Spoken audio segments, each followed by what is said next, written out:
دشت میں پیاس بجھاتے ہوئے مر جاتے ہیں، ہم پرندے کہیں جاتے ہوئے مر جاتے ہیں، ان کے قتل کا الزام بھی ہمارے سر ہے، جو ہمیں زہر پلاتے ہوئے مر جاتے ہیں۔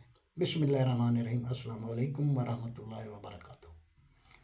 میں ہوں عبداللطیف گرجانی۔ اللہ تعالیٰ آپ سب پر آسانیاں فرمائے اور آپ سب کو آسانیاں تقسیم کرنے کی توفیق عطا فرمائے، آمین ثم آمین۔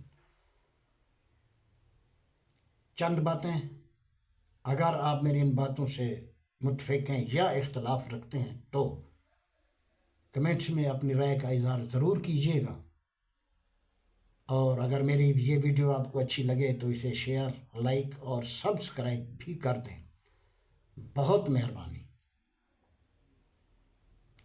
محترمہ مریم نواز صاحبہ وزیر اعلیٰ پنجاب بن چکی ہیں، میری طرف سے مبارکباد۔ ایک سوال، کیا میں پورے صوبہ پنجاب جس کی تقریباً 12 کروڑ آبادی ہے مبارکباد دے سکتا ہوں؟ کیا پورا صوبہ پنجاب میری اس مبارکباد کو قبول کرے گا؟ سوشل میڈیا یا پرنٹ میڈیا پہ یہ لکھا یا بتایا جا رہا ہے کہ پنجاب کی پگ محترمہ کے سر سجی ہے، بلکہ لکھنا یا بتانا یوں چاہیے، یہ چاہیے کہ دوپٹہ محترمہ کے سر سجا ہے۔ دوپٹے اور پگ میں بہت فرق ہوتا ہے۔ دوپٹہ جتنا بھی اعلیٰ ہو، قیمتی کیوں نہ ہو، 2.25 میٹر، جبکہ پگ 5 میٹر سے بھی زیادہ ہوتی ہے۔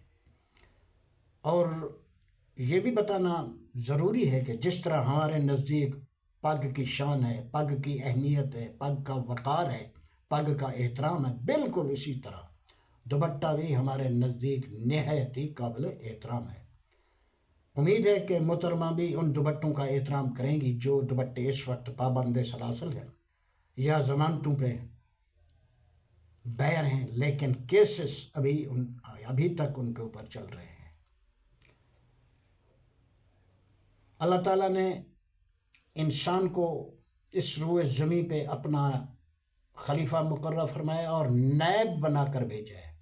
جسے خلیفہ یا نائب مقرر کیا جاتا ہے، اختیارات بھی دیے جاتے ہیں، چاہیں تو انہی اختیارات کا استعمال کرتے ہوئے ہم برائی کے راستے پہ چلیں یا اچھائی کے راستے کو اپنائیں۔ اسی اختیار کا استعمال کرتے ہوئے چاہیں تو ہم اپنا حاکم اسے مقرر کریں جو کہ نماز جنازہ پڑھنا یا پڑھانا جانتا ہو، چاہے تو اپنی خواہش کو پائے تکمیل تک پہنچانے کے لیے اسے اپنا حاکم بنائیں، جو کہ یہ بھی نہ جانتا ہو کہ نماز جنازہ میں کوئی سجدہ ہوتا ہے یا نہیں ہوتا۔ ویسے تو یہ پورا ہمارا جسم اللہ تعالیٰ کی طرف سے عطا کردہ ایک امانت ہے۔ اس امانت کی ہم نے اس وقت تک حفاظت کرنی ہے جب تک بلاوا نہ آ جائے، زندگی کا چراغ گول نہ ہو جائے۔ اسی لیے تو خودکشی حرام ہے، ناقابل بخشش گناہ ہے، نہایت ہی حرام فعل ہے۔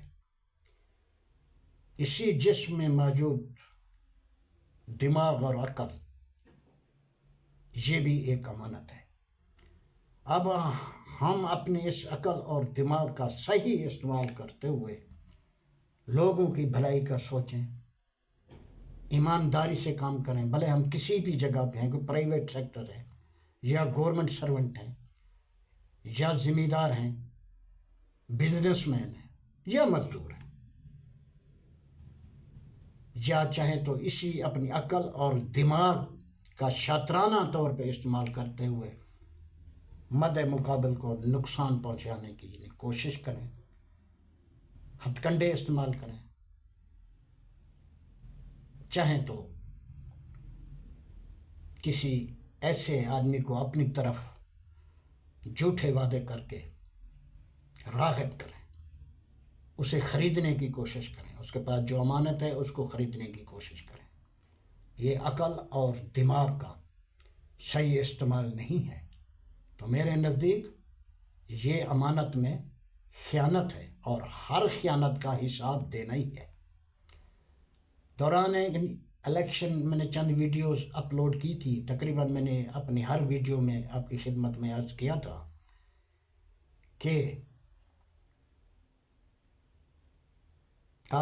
اگر آپ اپنے آپ کو عام آدمی سمجھتے ہیں، اگر آپ اپنے آپ کو غریب سمجھتے ہیں، لیکن آپ کے ووٹ کی بہت قیمت ہے، آپ کے ووٹ کی بہت اہمیت ہے۔ مثالیں تو درجنوں ہیں، لیکن ایک چھوٹی سی مثال، کل تک وہی علی امین گنڈا پور صاحب تھے اور وہی پولیس تھی۔ علی امین گنڈا پور صاحب آگے آگے، پولیس پیچھے پیچھے گرفتار کرنے کے لیے، گھروں پہ چھاپے بھی مارے گئے، توڑ پھوڑ بھی کی گئی۔ آج وہی علی امین گنڈا پور ہے اور وہی پولیس ہے جو انہیں فل پروٹوکول دے رہی ہے، ان کو سلیوٹ کر رہی ہے، ان کی حفاظت کر رہی ہے۔ وجہ آپ نے ووٹ دیے۔ یہ ہے آپ کے ووٹ کی عزت، یہ ہے آپ کے ووٹ کی شان، اور یہ ہے آپ کے ووٹ کی قیمت۔ اللہ سونے دے۔